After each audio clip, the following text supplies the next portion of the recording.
The last time many of us thought about our nation's big land-based nuclear missiles was probably during the Cold War. But today, there are nearly 450 of these giant Minuteman IIIs, as they're called, tucked away in underground silos, ready to launch on the president's command. They're part of a so-called nuclear triad that includes submarines and bombers. But it's the land-based leg of the triad that's been getting all the attention lately, and it's not the kind of attention the top brass wants. The entire Air Force chain of command of a missile base responsible for 1/3 of our land-based missiles was removed a few weeks ago because of a scandal involving drugs and cheating on tests. We wanted to know what was going on. Why so much turmoil in the Missile Corps? Who's minding the nukes? And where are these weapons of mass destruction? 150 above 80 knots. Roger.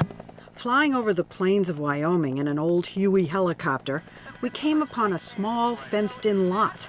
It didn't look like much. So that's it right there. Air Force Colonel Carl Jones told us that underneath the concrete near that white pole, there's a Minuteman III missile. It's one of the deadliest and most powerful weapons on the planet. So is that particular missile armed right now with a nuclear warhead? It is.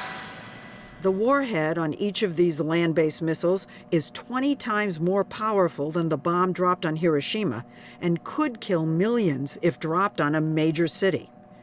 The Air Force still keeps nearly all 450 of them on constant alert, ready to go.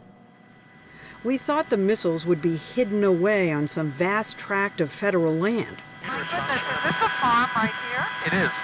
We were surprised the missiles were close to rural communities. We saw bales of hay and herds of grazing cattle. It's a safe weapon. I mean, it's not gonna do anything here on the ground. If by accident or a deliberate act, one of those missiles was launched, is there a way to disarm it or bring it back? We can only launch with direction from the President of the United States. Now, once that missile is gone, there's no way to recall it or disarm the warhead that's on the missile. You know, once they're gone, they're gone. The missiles are spread out over a wide area surrounding 3 Air Force bases in 5 different states. A web of underground, hardened and pressurized cables connect the missiles to buildings like this, where the missiles are monitored remotely miles away in capsules 70 feet underground. The control rooms hang on shock absorbers within a protective shell of concrete and steel. The system was designed in another era, the 1960s, to survive a nuclear blast. We went down by elevator and were escorted to a door that weighs 8 tons. Ma'am, sir, I'd like to welcome you to... We were allowed to go inside, provided we use an old Air Force camera and let security officials vet this footage. The so-called missileers who watch over and control the missiles work in teams of 2 on 24-hour shifts known as alerts. They have everything down here they need to survive. We expected to find pot-bellied veterans at the controls.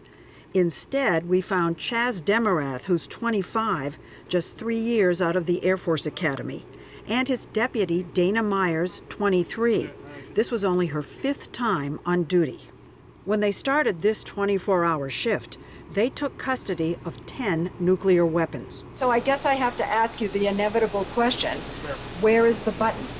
Where's the big button? Yeah. Ma'am, there is no button. There's no button? There's no button. There are 3 switches and a key, which is kept in this strong box with 2 locks on it.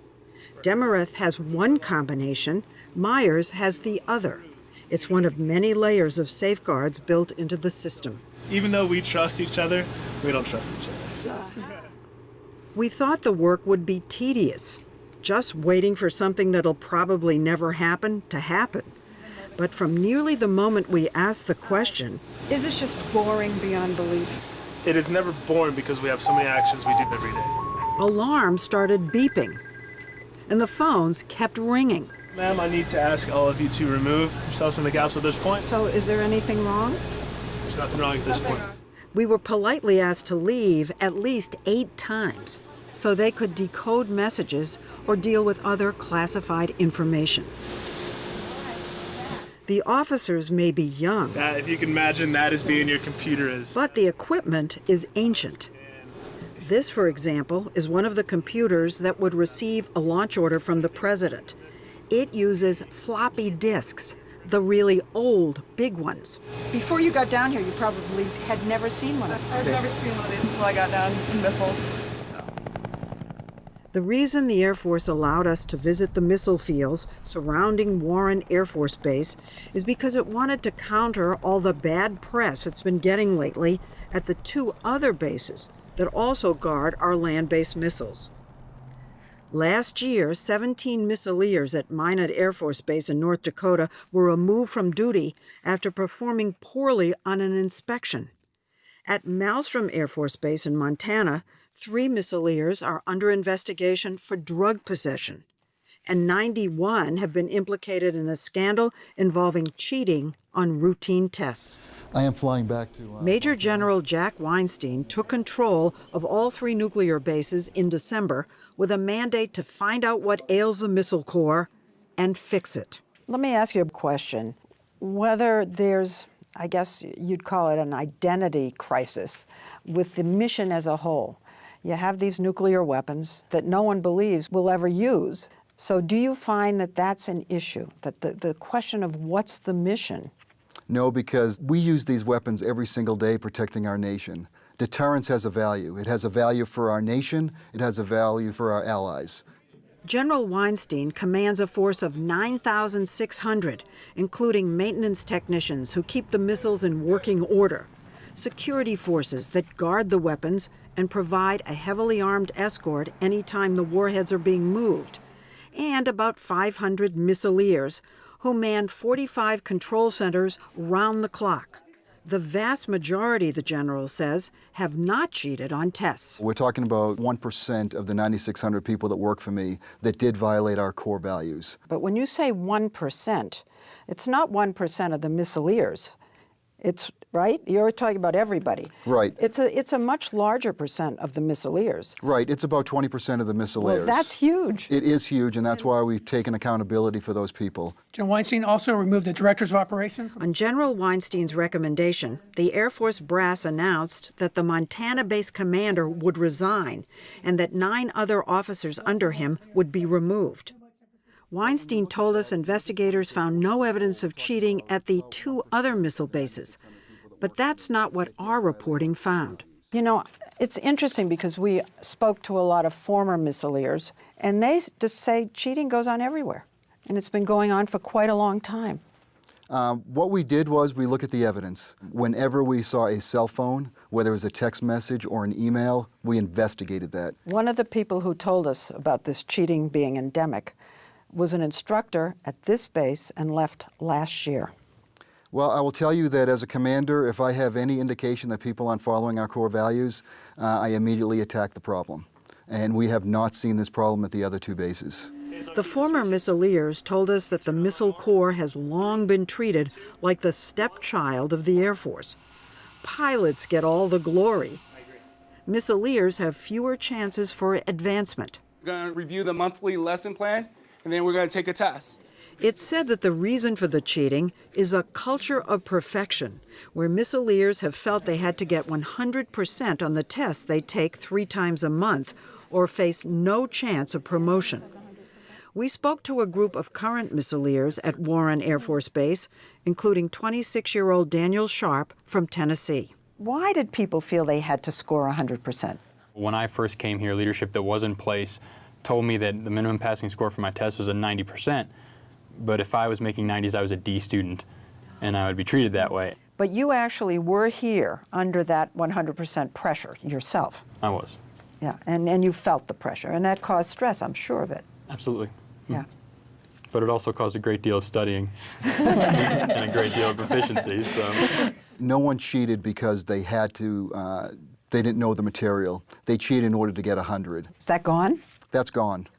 So what replaces that?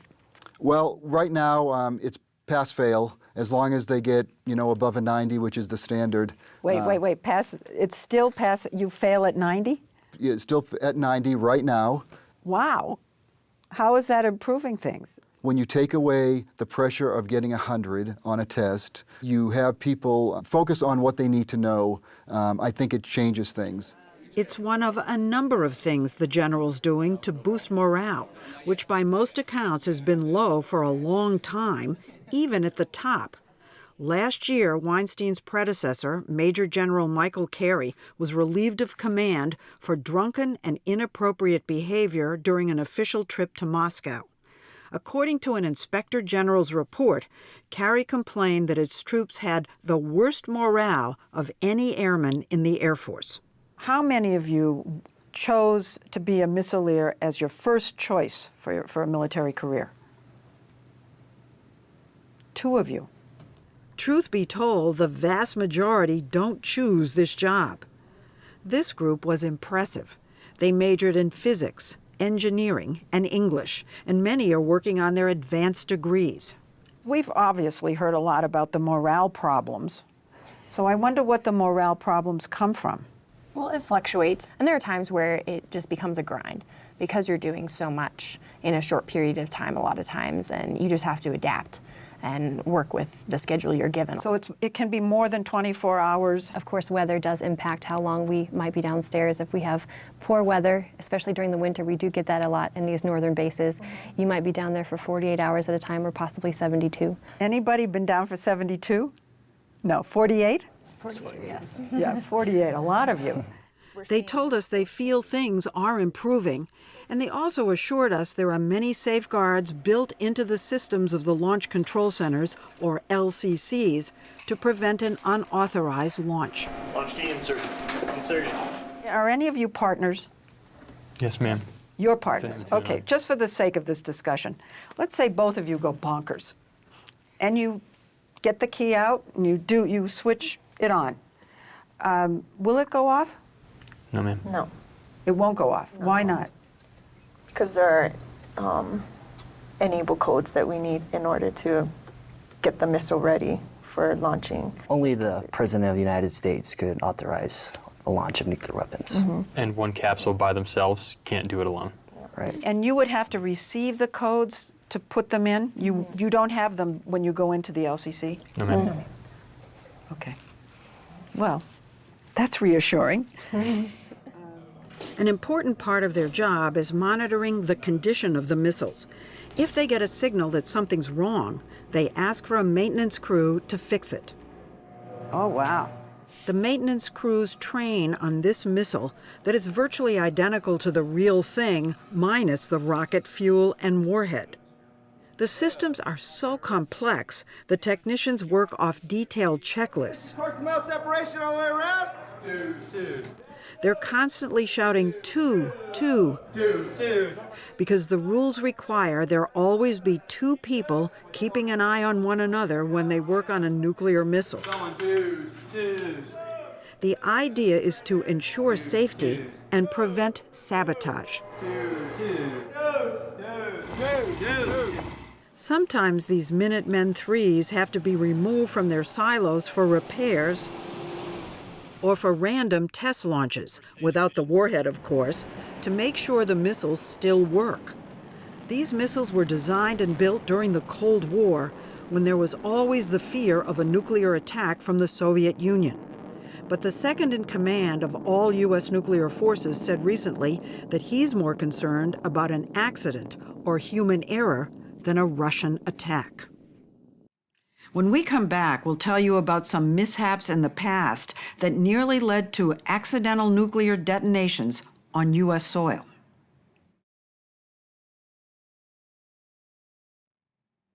For more than 50 years, land-based nuclear missiles and long-range bombers have played a key role in America's strategy to deter other nations from using their nuclear weapons against us. But the age of the equipment is a problem, and human error is always a concern. Small mistakes, like a dropped socket, can mean the difference between routine maintenance and a major accident.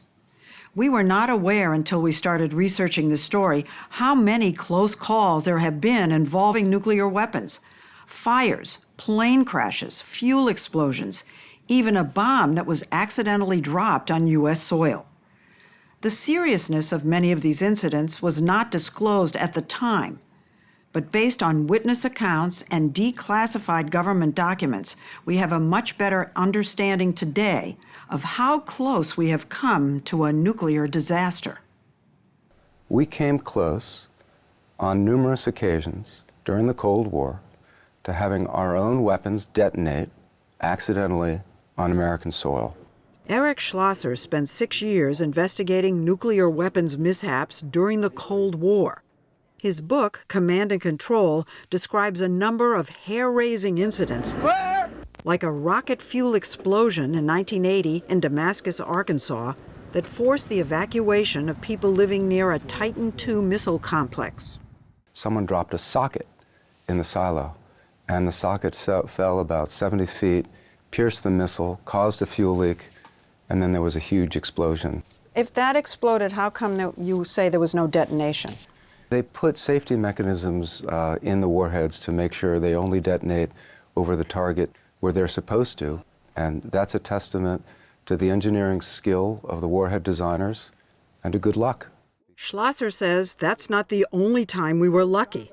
A few days after John Kennedy's inauguration in 1961, an Air Force B-52 like this one had mechanical problems and accidentally dropped a nuclear bomb over Goldsboro, North Carolina. When it hit the ground, the firing signal was sent, but one safety switch prevented a full-scale detonation of a powerful hydrogen bomb in North Carolina. I'm kind of shocked because I didn't hear the story. Yeah. Ever, did I? Until you revealed it? Was that made public? There was a real effort throughout the Cold War to deny that there was any possibility that a nuclear weapon could detonate by accident. Today's Minuteman III missiles use rocket fuel that's more stable and less likely to explode. And they've upgraded some key components, too, like the guidance systems that direct the missiles toward their target. The nuclear weapons themselves, the warhead, the bombs, are much safer than they were 30 years ago. There's no question about that. But the infrastructure, the equipment, what carries those weapons? The Minuteman itself goes back to the Nixon administration. The Nixon administration. Look at it this way. If you got a beautiful sports car from the 1960s, it would drive really fast and it would be fun to drive. Right. But a modern car is going to have so many more safety mechanisms that are so much more sophisticated. And the architecture, the command and control architecture, is complicated and aging.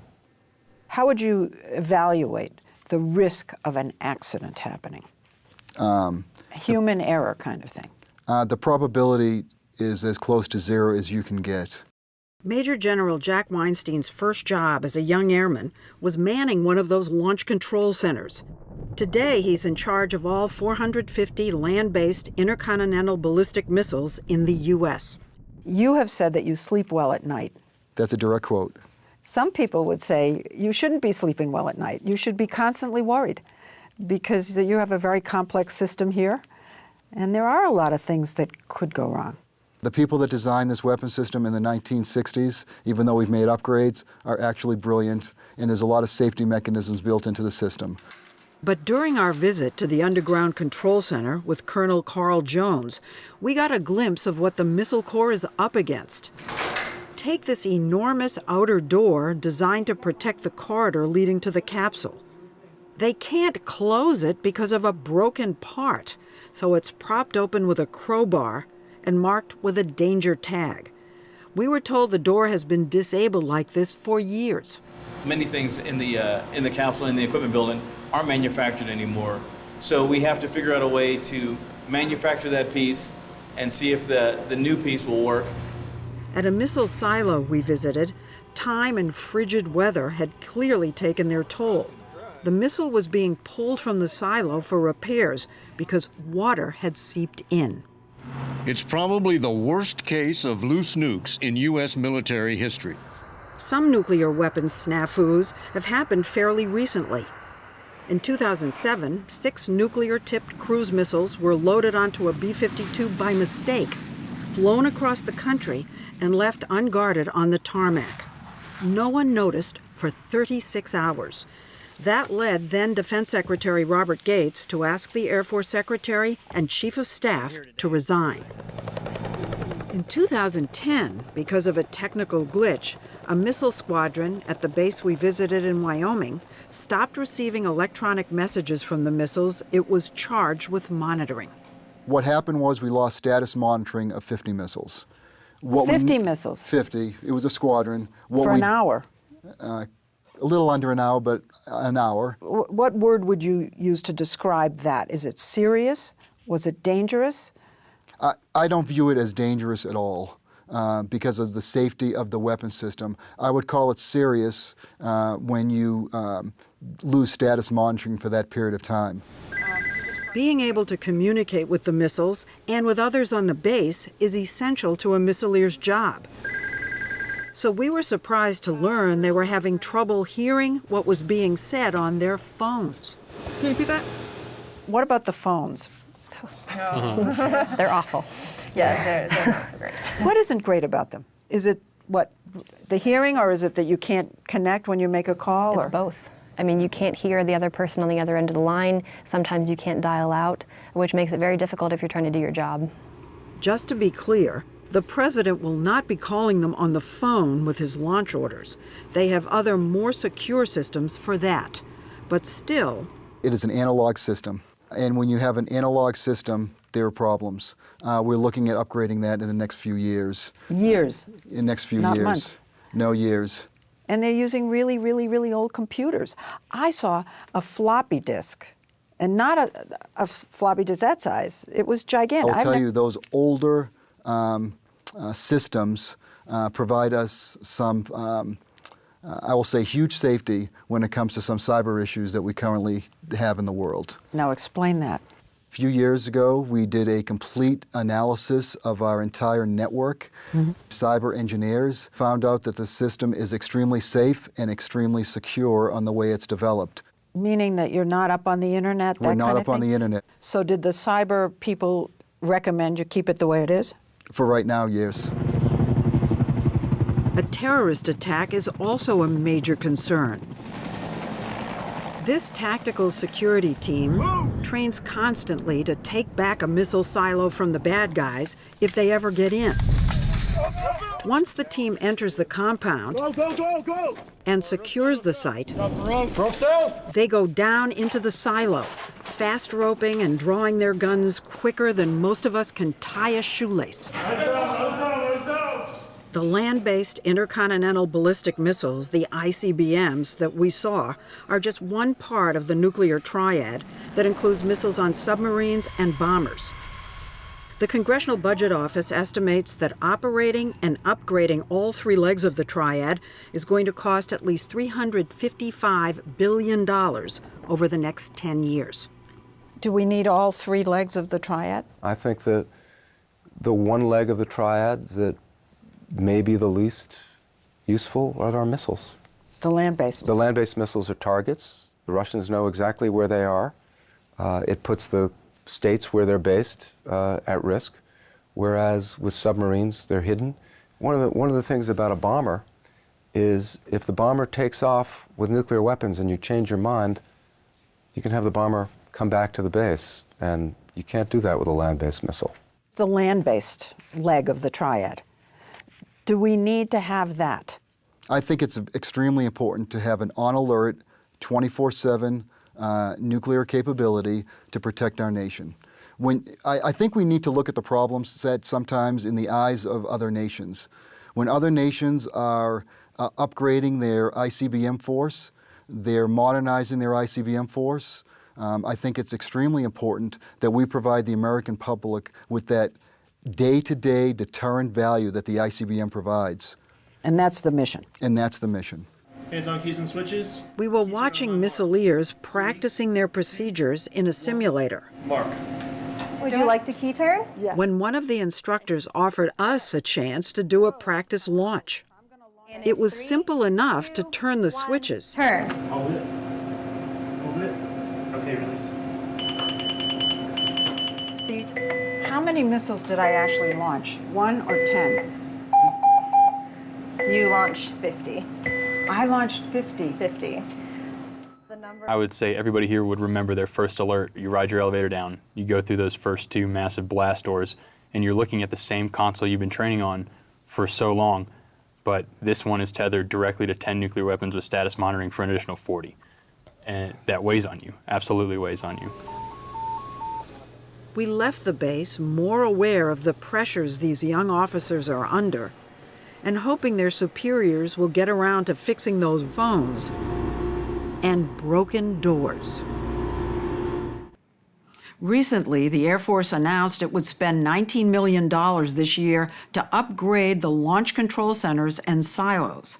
And it's asking for over $600 million next year to make further improvements.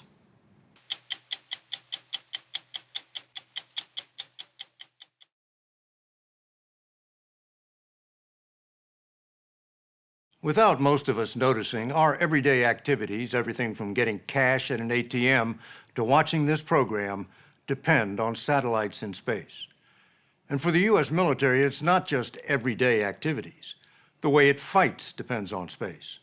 Satellites are used to communicate with troops, gather intelligence, fly drones, and target weapons. But top military and intelligence leaders are now worried those satellites are vulnerable to attack. They say China in particular has been actively testing anti-satellite weapons that could, in effect, knock out America's eyes and ears. No one wants a war in space, but it's the job of a branch of the Air Force called Space Command to prepare for one. If you've never heard of Space Command, it's because most of what it does happens hundreds, even thousands of miles above the Earth or deep inside highly secure command centers. You may be as surprised as we were to find out how the high-stakes game for control of space is played. The research being done at the Starfire Optical Range in Albuquerque, New Mexico was kept secret for many years. And for a good reason, which only becomes apparent at night. First, the roof of one building is open to the stars. Then the walls retract, and an object straight out of Star Wars appears, shooting a laser into the sky. The laser's beam helps a high-powered telescope focus in on objects in space, so the Air Force can get a better look at the satellites of potential adversaries like China whizzing by at 17,000 miles per hour. It's part of a complex and mostly secret battle for what the military considers the ultimate high ground. There is no such thing as a day without space. That's the mantra of General John Hyten, the head of Air Force Space Command. Think of what life used to be like and all the things that we have today in warfare that wouldn't exist without space. Remotely piloted aircraft, all-weather precision-guided munitions didn't exist before space. Now we can attack any target on the planet, anytime, anywhere, in any weather. What would the U.S. military do without space? What happens is you go back to World War II. You go back to industrial age warfare. And your job is to make sure there is no day without space. Absolutely. And you should be thinking right from the beginning that this is a contested environment. And Hyten drills into his troops that U.S. satellites are no longer safe from attack. 11 countries, including Iran and North Korea, now have the ability to launch objects into orbit. And Russia and China have been testing new anti-satellite technologies. That's a competition that I wish wasn't occurring, but it is. And if we're threatened in space, we have the right of self-defense. And we'll make sure we can execute that right. And use force if necessary. That's why we have a military. You know, I'm not NASA.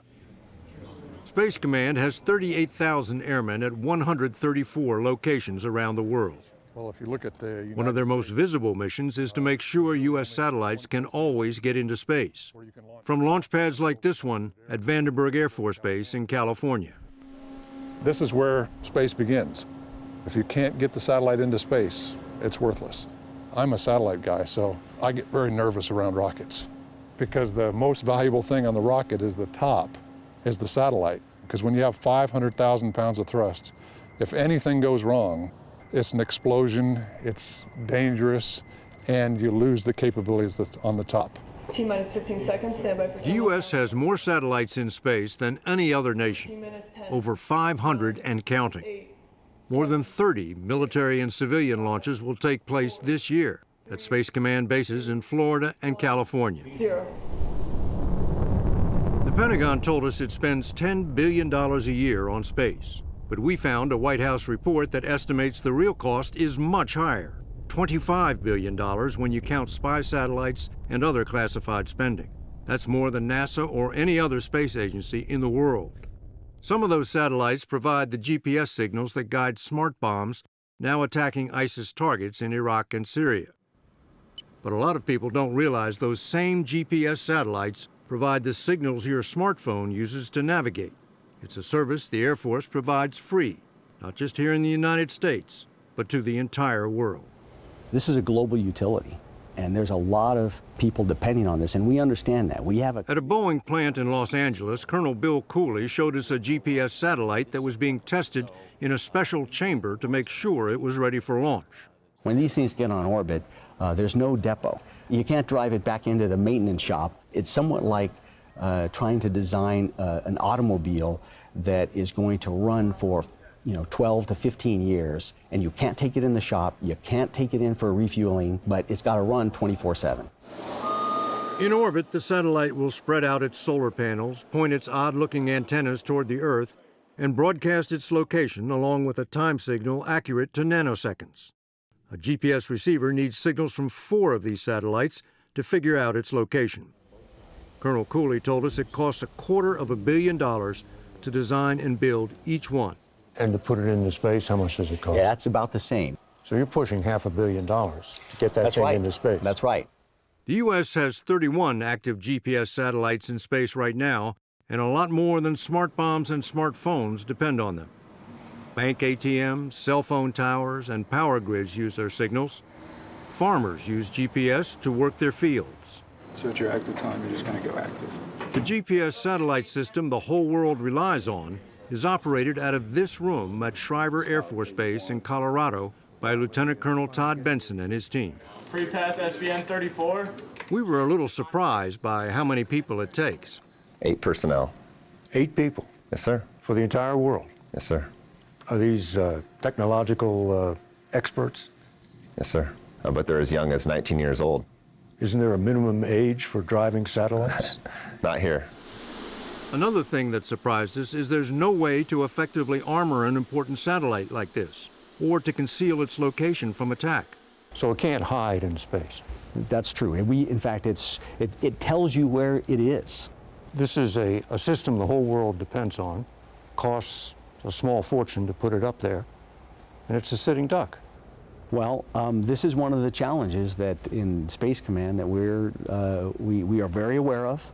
Today, can a U.S. military satellite maneuver itself out of the way of an upcoming anti-satellite weapon? It depends on a huge number of variables. So the answer is maybe. The answer is maybe. So you've got these satellites worth hundreds of millions of dollars, and they maybe could get out of harm's way? Depends on the satellite, it depends on the mission, it depends on when it was built, depends on how old it is, it depends on when we know the threat is coming. Knowing a threat is coming is no small task when the territory you're responsible for is 73 trillion cubic miles. Space Command maintains a global network of radars, telescopes, and satellite communications antennas like this one. And you can see the magnetic lines they're looping all over. All the information feeds into the Joint Space Operations Center, JSPOC for short, at Vandenberg Air Force Base. This is the command center for space. Yes, sir. 24/7, 365 days a year, maintaining. If a U.S. satellite were attacked, Lieutenant General Jay Raymond would use this phone to alert a chain of command leading to the White House. Is an attack on an American satellite an act of war? That's been a line of debate for as long as I've been in this business. If there is an attempt to attack or interfere with the U.S. satellite, who makes the decision about what we do about it? That'd be the President of the United States. And it's not just an anti-satellite weapon they're worried about. There are other dangers, too. Today, we track about 23,000 objects. How many of them are actually functioning satellites? Roughly 1,300 of those are active satellites. The rest are debris. Junk? Yes, sir, junk. contact with debris. Debris is from a BSE sat. The movie Gravity dramatized the devastating effect man-made debris traveling at 17,000 miles per hour could have on the International Space Station. The JSPOC tracks dead satellites, old rocket boosters, even stray space gloves, and alerts satellite operators and astronauts if a collision is likely. Last year, in 2014, the International Space Station was maneuvered 3 times to avoid colliding with a piece of debris. A lot of the debris that's threatening the space station was created in 2007 when the Chinese tested a ground-based anti-satellite weapon. It crashed into one of their old weather satellites 530 miles above the Earth, shattering it into pieces. This is the debris that resulted from the 2007 Chinese ASAT. So this is about 3,000 pieces of debris just from that one event. That came just from that one collision? Just from that one collision. Debris apart, how important was that test in terms of revealing Chinese space capabilities? It was a significant wake-up call to our entire military. Until that singular event, I don't think the broader military realized that that is something we're going to have to worry about. Have they conducted any similar tests since? They continue to conduct tests. The testing they're doing is to make sure that if they ever got into a conflict with us or any other spacefaring nation, they would have the ability to destroy satellites. And that is a bad thing for the United States, a bad thing for the planet. A bad thing, no doubt. But is the U.S. doing it too? And did China recently raise the stakes, test firing a weapon deeper into space than ever before and threatening some of this country's most valuable satellites? That part of our story when we come back. Tonight, we've been giving you a rare look at how a branch of the U.S. Air Force called Space Command is preparing for a battle most of us have never thought about, one high above the Earth, defending the satellites upon which our daily life and national security have come to depend. Few of those satellites are more important to the U.S. military than the ones that provide early warning of a long-range nuclear missile attack. Even at the height of the Cold War, those satellites stationed deep in space, some 20,000 miles above the Earth, were considered safe from attack. But deep space is no longer the sanctuary it once was. A former Space Command officer told us that 2 years ago, the Chinese tested an anti-satellite weapon that went higher than any previously reported, and came too close for comfort to the area where those missile warning satellites are located. If those satellites are now at risk, that is something that, from the U.S. military's point of view, is new. Because it's always believed those satellites, there wasn't really a significant threat to those capabilities. Brian Whedon served as an officer in Air Force Space Command until 2007. He's now technical advisor to the Secure World Foundation, which promotes the peaceful use of space. The topic for today's discussion Whedon says the Chinese have test-fired as many as 6 ground-based anti-satellite weapons. Only one in 2007 actually hit a satellite and created debris, but one of the others soared to new heights. There was one test in May of 2013 that may have gone as high as 30,000 kilometers. And that's one that I think really is kind of causing quite a bit of concern on the U.S. side.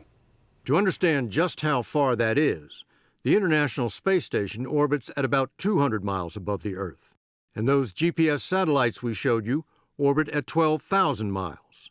The 2013 test launch Whedon's talking about is believed to have gone up to 18,600 miles, just shy of what's known as geosynchronous or geostationary orbit.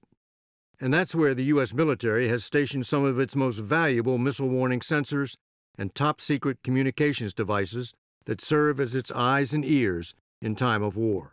I think what keeps a lot of American military planners up at night is if China has anti-satellite capabilities, when do they use those in a conflict? Do they use them at the start to try and blind the U.S.?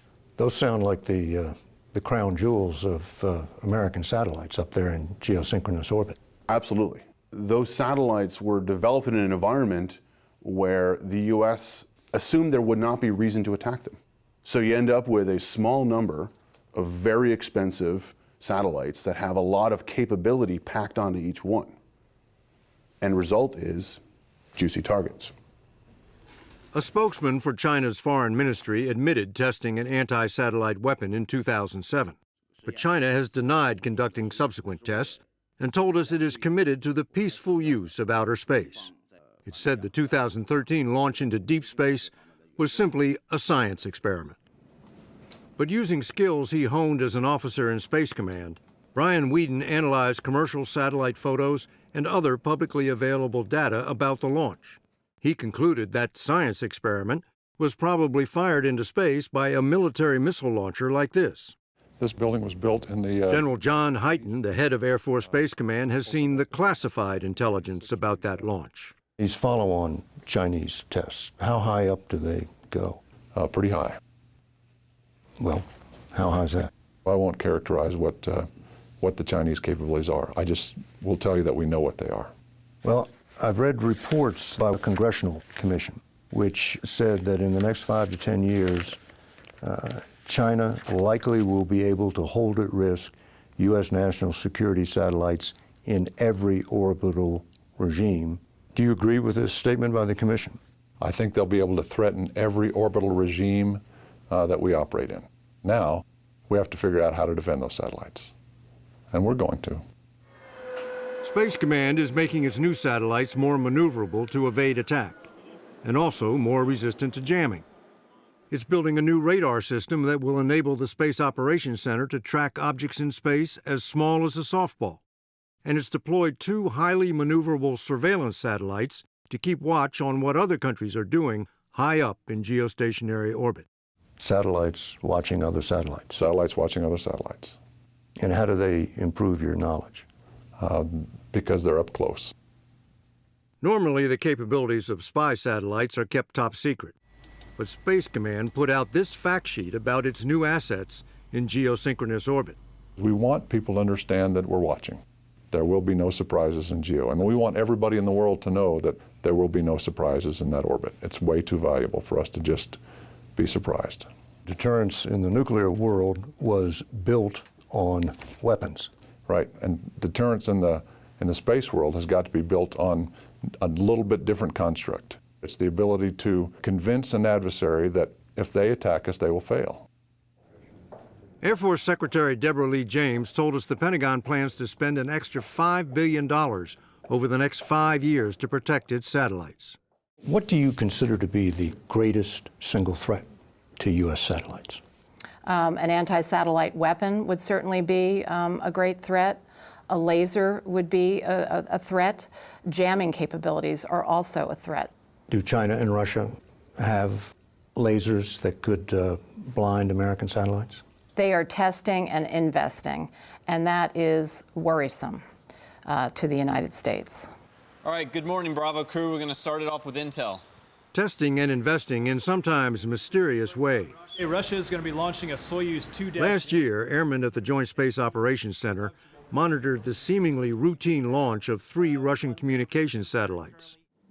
Lieutenant General Jay Raymond and his team spotted what they assumed was just an ordinary piece of debris from the launch. About a week later, a young Air Force captain detected that debris started to move. Move as in maneuver, right up close to the body of the rocket that had launched it into space. So what is that object that keeps maneuvering in space? David, I'm not going to speculate, but I can tell you what it isn't. It's not a piece of debris. That type of maneuver is what's called a rendezvous and proximity operation. And it's actually something that the U.S. has been working on for the last several years, if not longer.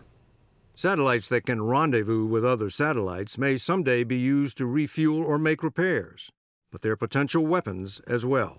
If you can get close enough to inspect or service another satellite, is that close enough to disable it? Absolutely. And there's a wide range of ways you could do that. Such as? Breaking off a solar panel. Or even some have theorized, spray painting over optics so that the satellite can't see anything.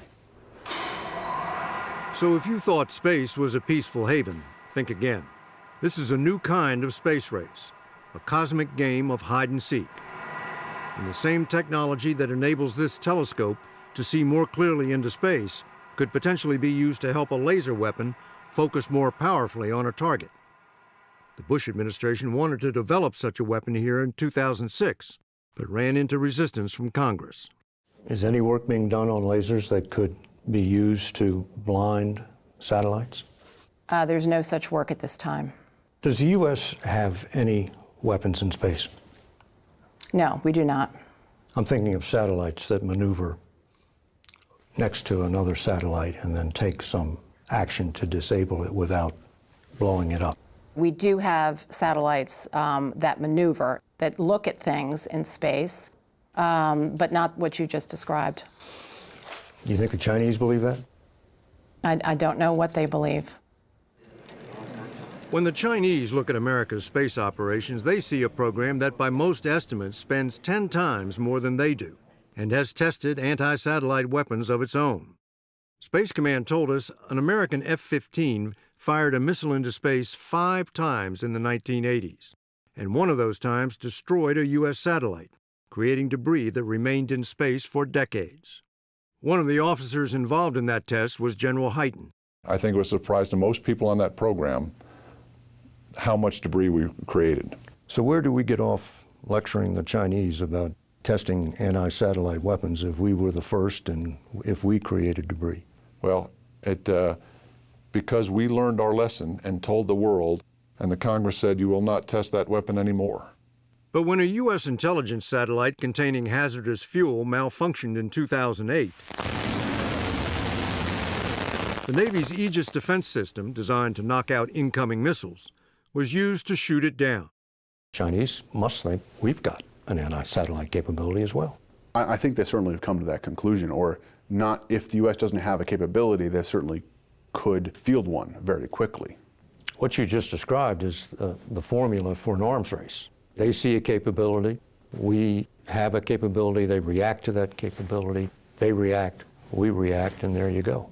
I think it certainly could turn out that way. One of the big dangers is that a problem in space could inflame a conflict here on Earth. For instance, if a nation suddenly lost its early warning satellites in the middle of a crisis, it might assume it was the beginning of an attack. Now, in reality, it might have been a simple manufacturing failure. It might have been a piece of space debris. But in the moment of crisis, I think that's the sort of situation that could escalate something that might otherwise have stayed partly contained. General Hyten told us Space Command is currently only developing weapons that do not create debris, like this mobile jammer, which can be used to incapacitate satellites. We have a capability called a counter-communication system that is built to deny an adversary the use of space communications. All I can say is it's a capability that exists on the ground, and it does not create debris in any way. The only two things you've told me about the U.S. ability to fight in space are the ability to maneuver your satellites and to jam other satellites. Is that it? That's not it, but that's all I can tell you. One secret project is hiding in plain sight. It's the X-37B spaceplane, a small, remotely piloted vehicle that can fly in space for 20 months at a time. This is a model of the space. A model of it hangs in Hyten's headquarters in Colorado. So here's your chance to end all the speculation about what the space plane is really for. It's really for cool things. For instance? For instance, it goes up to space, but unlike other satellites, it actually comes back. Anything that we put in the payload bay that we take up to space, we can now bring back, and we can learn from that. Can you tell me whether or not someday the space plane is going to become a weapons system? The intent is, I cannot answer that question. But if you're determined not to create any more debris in space, why can't you say that this might not become a weapon system? I'm not going to say what it's going to become, because we're experimenting. Hyten told us there are bound to be conflicts in space. The important thing is to avoid a shooting war that could create so much debris it might become impossible to put satellites or astronauts into orbit. The Chinese, of course, look at everything you're doing. I'm sure they're looking at this. And they say you're developing the capability to threaten them, and that all those satellites are a direct threat to their national security. So why wouldn't they create a capability to take out those satellites? You know, the Chinese are also building a very robust exploration program to go to the moon, to explore the stars, they could destroy their entire program by going down the way they are. There's not a shooting war going on out there, but it sure does seem like there is a very high stakes contest going on in space. It is high stakes. High stakes with very few rules. The 1967 UN treaty calls for the peaceful use of space. That sounds nice, but leaves a lot of room for countries to do what they want. Right now, is there any code of conduct for space operations? There is not an agreed upon code of conduct. So it's every country for himself? Pretty much.